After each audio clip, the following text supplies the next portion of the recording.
오늘 오후 시간에는 시편 41편에 있는 말씀을 같이 보시겠습니다. 시편 41편 1절에서 13절까지 말씀을 우리 한 목소리로 같이 읽도록 하겠습니다. 가난한 자를 배려하는 자는 복이 있나니 주께서 고난의 때에 그를 건지시리로다. 주께서 그를 보존하시고 지키사 살게 하시리니 그가 땅에서 복을 받으리라. 주께서 그를 그의 원수들의 뜻에 넘겨주지 아니하시리이다. 주께서 쇠약하여 침상에 있는 그를 강건하게 하시고 그가 병들었을 때 주께서 그의 모든 잠자리를 만들어 주시리이다. 내가 말하기를 주여 내게 긍휼을 베푸소서. 내가 주께 죄를 지었사오니 내 혼을 고치소서 하였나이다. 나의 원수들이 나에 대하여 악담하기를 그가 어느 때나 죽고 그의 이름이 사라질까 하며 또 그가 나를 보러 와서는 험한 것을 말하나이다. 그의 마음이 스스로 불법을 모험해 그가 두루다니며 그것을 말하나이다. 나를 미워하는 모든 자들이 나를 향해 함께 수군거리고 나를 쳐서 해치려고 꾀하며 말하기를 나쁜 병이 그에게 굳게 달라붙어 이제 그가 누웠으니 다시는 일어나지 못하리라 하고 참으로 내가 신뢰한 나의 친한 친구 곧 내 빵을 먹은 자가 자기 발꿈치를 들어 나를 대적하였나이다. 그러나 오 주여 주께서 내게 긍휼을 베푸시고 나를 일으키사 내가 그들에게 보복하게 하소서. 내 원수가 나를 누르고 이기지 못하리니 이로써 주께서 내게 호의를 베푸시는 줄을 내가 아나이다.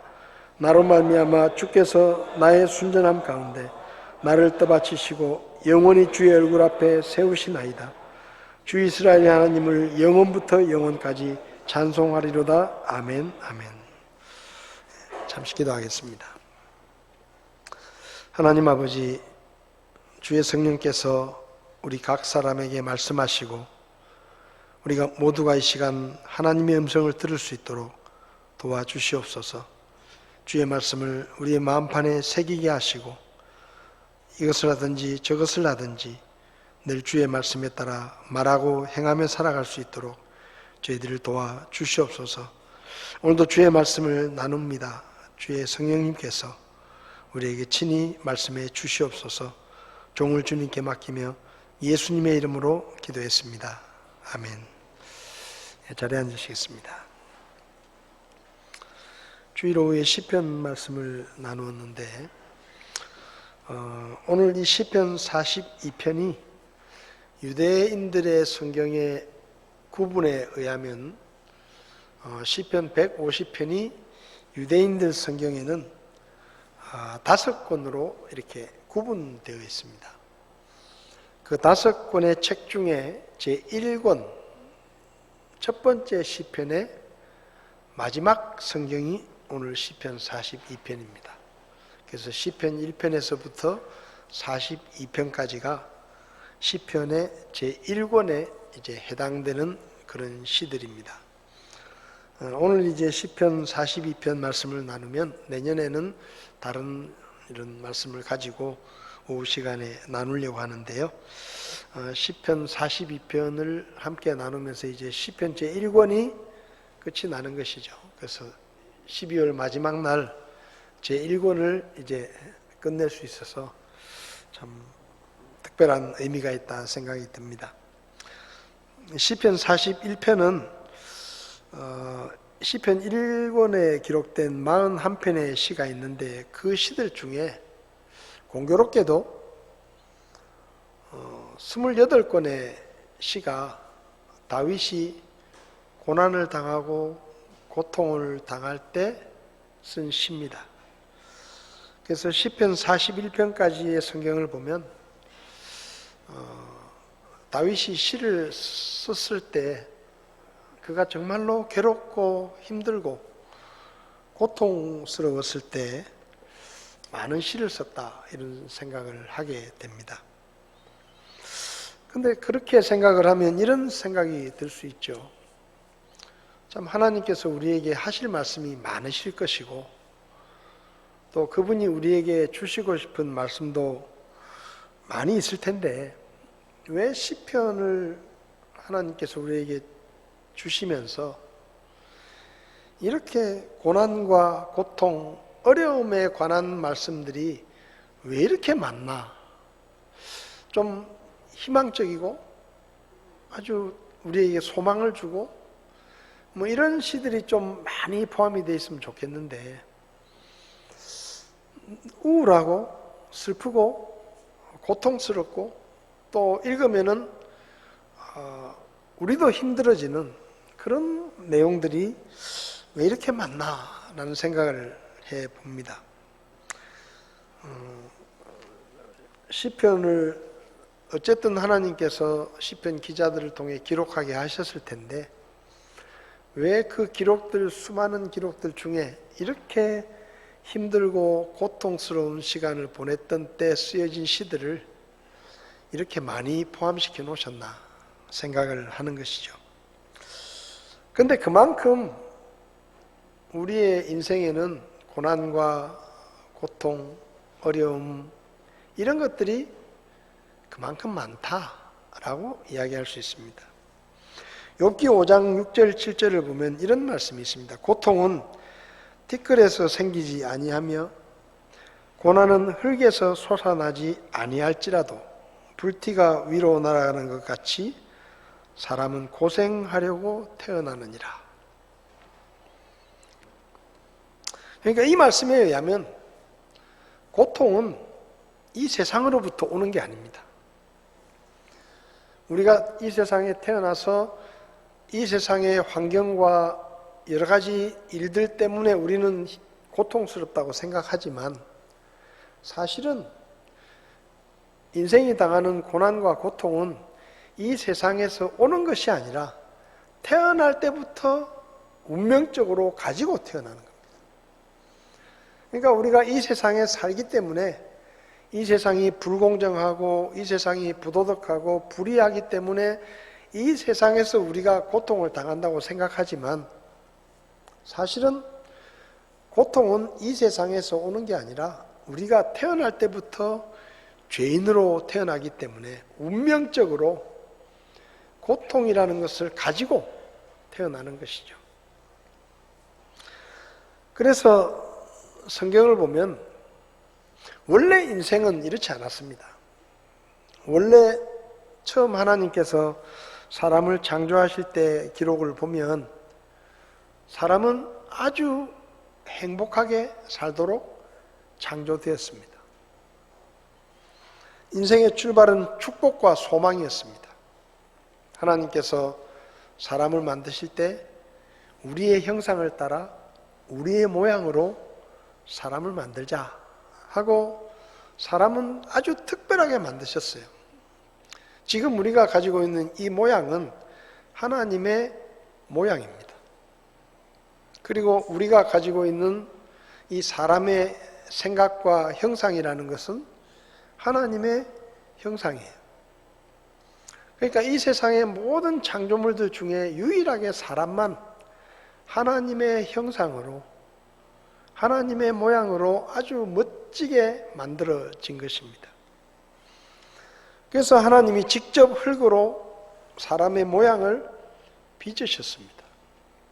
하나님이 수작업으로, 다른 거는 다 말로 하셨는데 사람은 수작업으로 사람의 모양을 만드시고, 그리고 그 코에 하나님의 숨을 불어 넣으셔가지고, 여러분 이 세상에 하나님의 숨을 나눠받은 존재는 사람밖에 없습니다.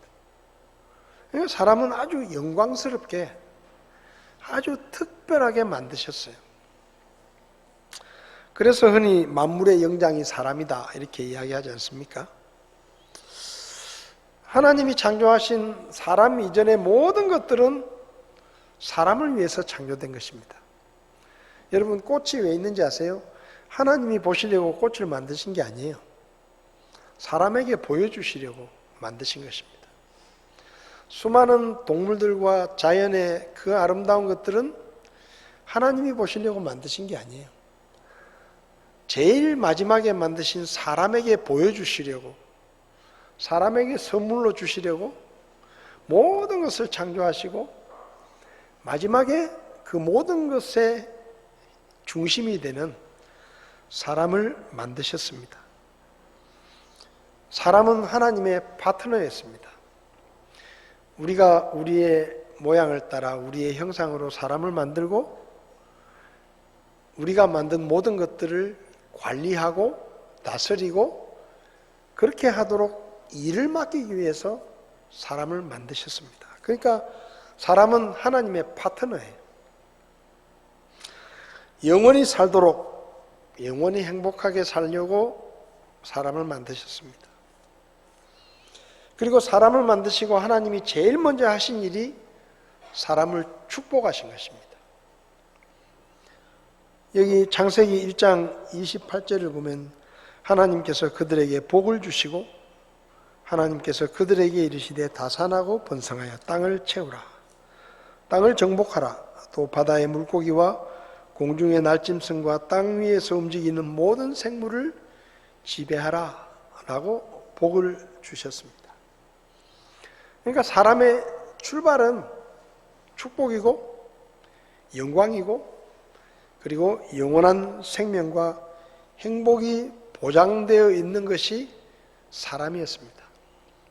근데 안타깝게도 죄를 지음으로 인해서 사람은 하나님이 허락하신 이 놀라운 축복과 행복과 영원한 생명을 잃어버렸습니다. 잃어버리게 됐어요. 그리고 그 모든 것을 잃어버린 대신에 사람에게 찾아온 것이 뭔가 하면 고난과 고통과 불행과 힘든 피곤한 인생이 시작된 것입니다. 욥은 성경의 시대를 보면 욥이 어느 시대 사람이냐? 성경의 순서로 보면 시편 바로 앞에 욥이 있는데 이것은 그냥 시간적인 순서가 아니고 대부분의 성경학자들은 욥이라는 사람이 아브라함과 같은 시대의 사람이었을 것이다. 이렇게 추측을 합니다. 그러니까 성경책 순서로 보면 굉장히 뒤에 있는 인물인 것처럼 보이지만 이 욥은 아브라함과 비슷한 시기에 살았던 그런 사람일 것이다 라고 추정을 합니다. 그러니까 예수님이 오시기 전에 한 2000년 정도 전쯤의 인물이란 이야기죠.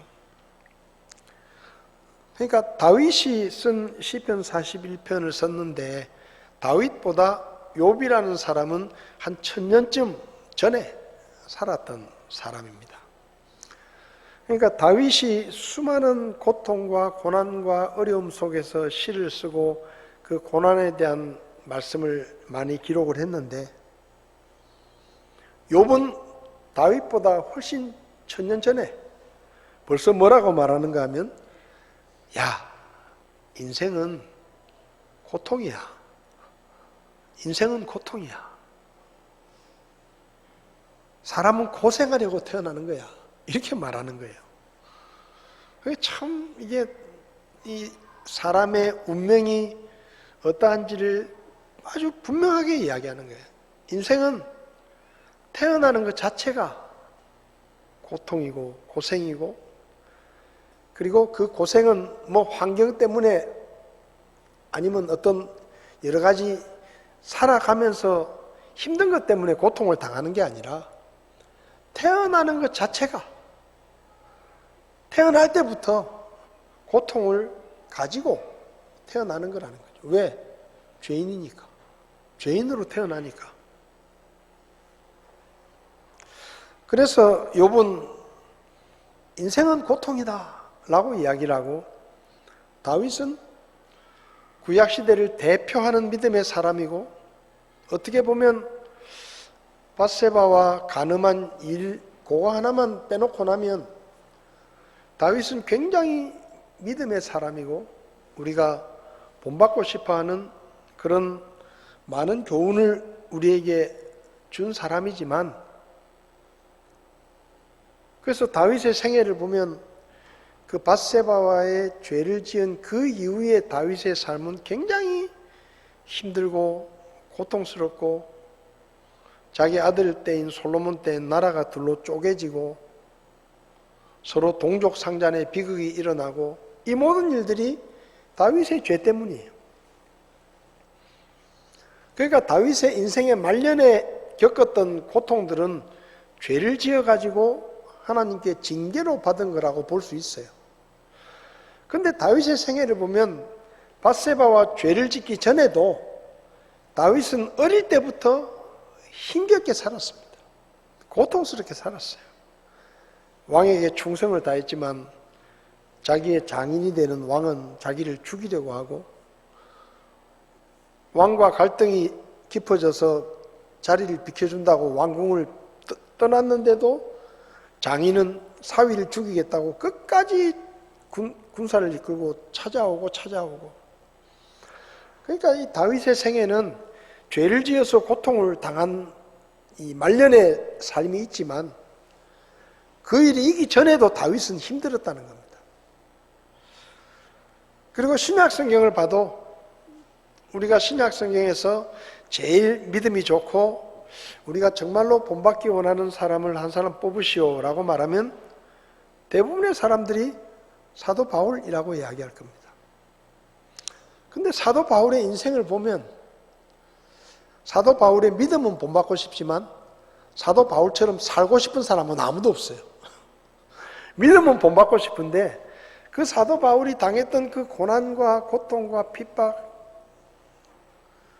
하나님의 말씀에 그렇게 열심히 순종했는데도 끊임없는 고난과 핍박, 고통이 사도 바울에게 있었습니다. 그러니까 다윗과 사도 바울의 두 사람의 인생만 보더라도 욥기를 통해서 하신 말씀은 맞는 말씀이에요. 인생은 고난을 위해서 태어난다. 그래서 다윗은 시편 41편에서 자기의 인생에 찾아왔던 수많은 고통들을 이야기합니다. 첫 번째로 4절을 보면 주여 내게 긍휼을 베푸소서 내가 주께 죄를 지었사오니 내 혼을 고치소서. 다윗은 죄 때문에 힘들었습니다. 하나님 앞에 죄를 짓고 나서 그 죄 때문에 괴로웠고 고통스러웠습니다. 다른 성경을 보면 다윗이 얼마나 고통스러웠는가 하면 자기의 침상을 눈물로 적실 정도로 그 죄에 대한 고통과 괴로움과 후회와 이런 것들이 있었습니다. 여러분, 우리가 인생을 살아가다 보면 죄로 인한 고통을 겪습니다. 하나님은 죄를 싫어하시고 미워하십니다. 그래서 그분의 백성들이 죄를 지으면 그냥 내버려 두지 않으시고 반드시 책망하시고 징계를 하십니다. 죄를 지으면 제일 먼저 찾아오는 게 양심의 고통입니다. 양심의 고통. 예수 믿는 내가, 구원받은 내가 어떻게 이렇게 형편없이 이런 모습으로 죄를 지을 수가 있나? 괴로운 거예요. 양심의 가책이 되는 겁니다. 내가 그러지 말았어야 되는데, 내가 그 정도밖에 안 되는 사람인가?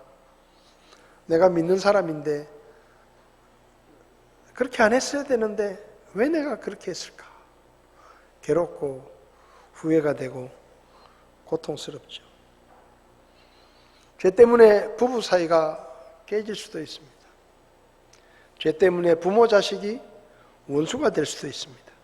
가정이 무너지고 죄 때문에 때로는 질병의 고통이 찾아올 수도 있어요. 모든 질병이 죄 때문에 겪는 것은 아니지만 때로 하나님께서 우리의 죄를 징계하시기 위해서 우리에게 병을 허락하실 때도 있습니다.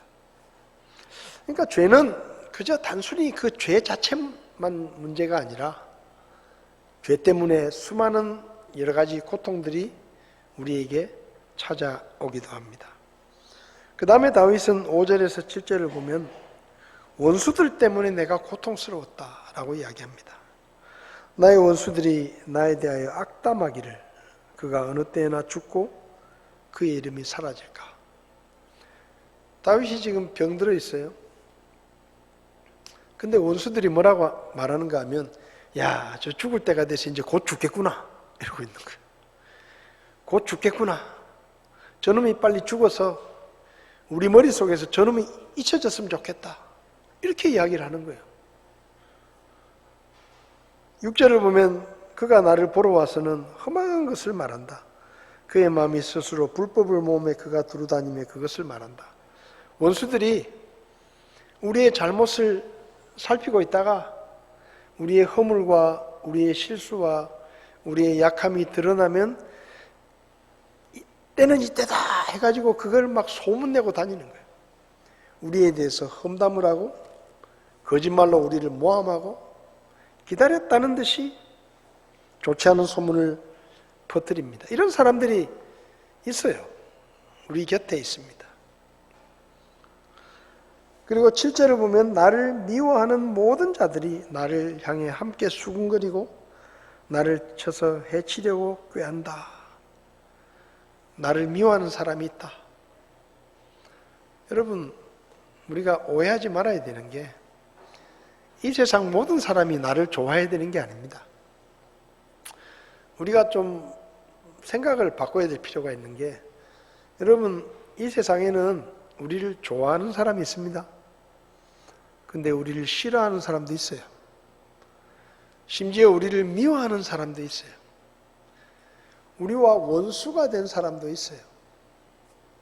근데 우리는 참 이상해요. 어느 날 나를 미워하는 사람이 내 앞에 나타나면 아주 기분 나쁘게 생각합니다.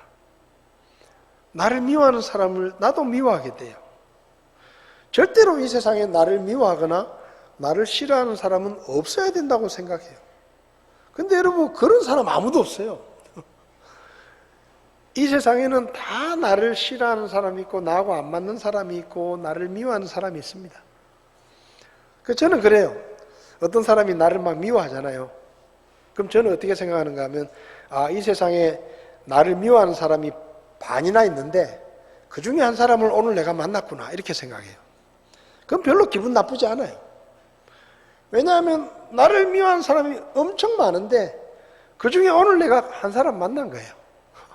그럼 뭐 기분 나쁩니까? 10명 안 만난 게 다행이지.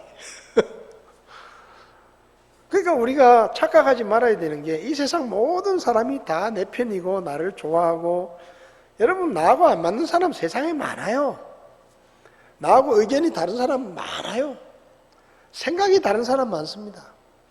그러니까 누가 나하고 다른 생각을 가진 사람을 만나면 그걸 기분 나쁘게 생각할 것이 아니라, 이 세상에 수많은 사람들 중에 한 사람을 내가 오늘 만났구나. 그게 끝이에요. 뭐 그것 때문에 속상해할 필요도 없고 기분 나빠할 필요도 없습니다. 우리 모두에게는 그런 사람이 있어요. 나를 싫어하고 내가 잘 되기를 바라지 않고 내가 잘못되기를 기도하는 사람들이 있습니다. 그런 사람이 적으면 적을수록 성공한 거예요. 근데 없는 게 아니에요. 항상 있어요. 내가 병들었을 때 어떤 사람들은 저 사람 병을 고쳐주십시오, 그렇게 기도하는 사람도 있지만, 또 한편으로는 저 사람 빨리 데리고 가십시오 라고 기도하는 사람도 있을 수 있어요. 그런 사람이 없다고 기대하지 마세요. 우리나라 말에 사촌이 땅을 사면 배가 아프다라는 말이 왜 생겼겠습니까? 사촌도 못 믿는 거예요. 사촌도 내가 잘 되기를 별로 안 바라는 거예요. 여러분, 내 자식은 잘 되기 바라지만 내 자식보다 내 형제의 자식이 더 잘 되면 별로 기분이 안 좋아요. 그렇잖아요? 내 자식이 서울대 가면 참 기쁜데, 내 자식은 공부를 못해가지고 대학도 못 갔는데 내 형의 아들이 서울대학교 갔다고 친척들 모였을 때 막 자랑하고 막 이러면 그게 진짜 축하한다, 정말 잘 됐다. 표정은 그렇지만 속으로는 별로 안 기뻐요. 별로 안 기뻐요. 내 자식이 잘 돼야 되는데. 그러니까 사촌이 땅을 사면 배가 아프다, 이 말이 왜 생겼겠어요? 내가 잘 되는 게 중요한 거예요. 그리고 내가 잘 되기를 싫어하고 거짓 소문을 내고 내가 뭐 조금만 잘못하면 기다렸다는 듯이 막 비난하고 정죄하고 이런 사람들이 우리 주변에 많습니다. 다윗도 그런 사람들이 많다 그러잖아요. 다윗도. 그래서 이런 사람들 때문에 우리가 피곤할 때 있어요. 고통당할 때가. 그리고 8절에서는 나쁜 병이 그에게 굳게 달라붙어 이제 그가 누웠으니 다시는 일어나지 못하리라. 병들은 사람을 앞에 두고 저놈 이제 죽을 때가 다 됐구나. 곧 죽겠구나. 이러고 있다는 거예요. 그런 사람이 있어요. 여기 다윗이 질병에 걸렸다 그랬는데 뭐 성경에는 자세한 기록은 나오지 않지만 사람들이 와서 저놈이 이제 병이 들어서 죽겠구나 싶었다고 이야기하는 것을 볼 때 그 병이 결코 가벼운 병은 아니었던 것 같습니다. 이런 병 때문에 또 우리가 고통을 당해요. 참 사람이 얼마나 약한지 몰라요. 눈에 보이지도 않는 코로나 바이러스 때문에 온 세상이 난리가 났습니다. 마스크 하나 살라고 2시간씩 줄 서서 기다리고, 예? 생각해보면 그거 왜 그랬지 싶어요. 왜 그랬지? 그 이마트 앞에 막 줄을 막 새벽부터 막 쫙 서가지고 그 마이크 하나 살려고 약국에 가면 맨날 없어. 그래가지고 이 약국 저 약국 막 돌아다니면서 마스크 하나 살려고. 지금은 흔해 빠진 게 마스크인데 그게 우리를 고통스럽게 하는 거예요. 질병들이. 우리 인생에 이런 고통이 참 많다. 9절에는 내 빵을 먹던 내 친구 녀석이 배신해서 나한테 칼을 겨눈다 라고 말합니다. 그러니까 우리 인생이 그렇게 녹록하지 않다 이 말이에요. 여러분, 우리 삶에 이런 고통들이 있습니다. 근데 재밌는 게 뭔지 아세요? 참 다행스러운 게 뭔가 하면 하나님이 우리의 고통을 아신다는 거예요. 하나님이 왜 시편에 이렇게 많은 다윗의 호소와 고통과 부르짖음이 적혀있는 성경을 이렇게 많이 남겨놓으셨겠어요? 하나님이 아시는 거예요. 우리가 힘들어하고 우리가 고통스러워하고 답답해하고 상처받고 이런 것들을 하나님이 아신다. 그래서 결론적으로 다윗이 말합니다. 하나님을 바라본다. 나는 고통의 때 하나님을 바라본다. 여러분, 사는 게 고통입니다. 2023년에도 우리가 힘든 일이 많았지만 2024년에도 또 힘든 일이 있을 거예요. 때로는 질병 때문에 힘들고 사람 때문에 힘들고 믿었던 사람에게 배신을 당해서 힘들고 누군가의 모함 때문에 힘들고 내가 잘 안 되기를 바라고 있는 누군가의 속마음을 보았을 때 괴롭고 힘들고 그런 고통스러운 시간에 하나님을 바라보시기 바랍니다. 우리를 아시는 하나님, 그분을 바라보십시오. 하나님이 우리를 위로하시고 다윗이 말합니다. 12절에 나의 순전함 가운데 나를 떠받치시고 영원히 주의 얼굴 앞에 세우십니다. 사람들은 나를 비난하고 공격하고 내 고통을 즐거워하지만 하나님은 나를 붙들어 주시고 나를 지켜주시고 나를 돌봐주신다. 그래서 나는 하나님을 바라본다. 저와 여러분들이 인생의 어려운 시간에 때로 힘들 때 그때 하나님을 바라볼 수 있기를 바랍니다. 그리고 그분의 내미시는 손을 잡고 다시 일어서서 다시 힘을 내고 주님의 회복하심을 기다리며 하나님께 소망을 두는 그런 우리가 되었으면 좋겠습니다. 고통이 찾아올 것입니다. 그렇지만 두려워하지 마십시오. 그리고 이상하게 여기지도 말고 억울하게 생각하지도 말고 하나님께 내놓고 주님의 도우심을 구하시기 바랍니다.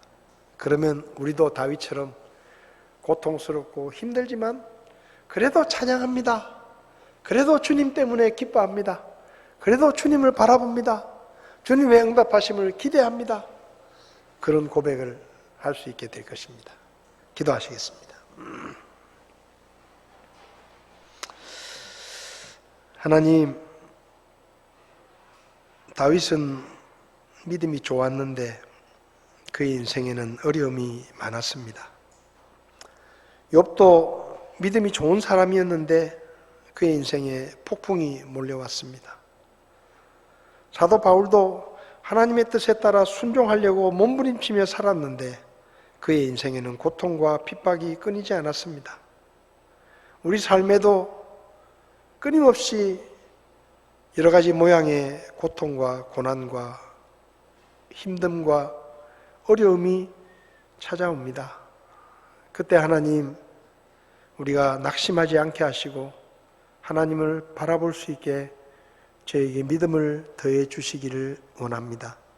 2023년 고통과 고난의 파도를 많이 만났지만 하나님이 붙잡아 주시고 도와주셔서 잘 견뎌왔습니다. 2024년에도 하나님이 우리를 붙잡아 주실 걸로 믿습니다. 하나님이 우리를 도와주실 걸로 믿습니다. 하나님께서 우리의 어려움들을 해결해 주실 것을 믿습니다. 주님, 저희를 도와주십시오. 그리고 고난의 때 세상을 바라보며 낙심하지 않게 하시고 하나님을 바라보며 소망을 가질 수 있도록 도와주시옵소서. 우리 교회 안에 여러 가지 어려움 가운데 있는 분들 하나님이 새 힘을 주시고 그 어려움을 믿음으로 잘 견딜 수 있도록 하나님께서 도와주시옵소서. 예수님의 이름으로 기도했습니다. 아멘. 예배를 마치겠습니다.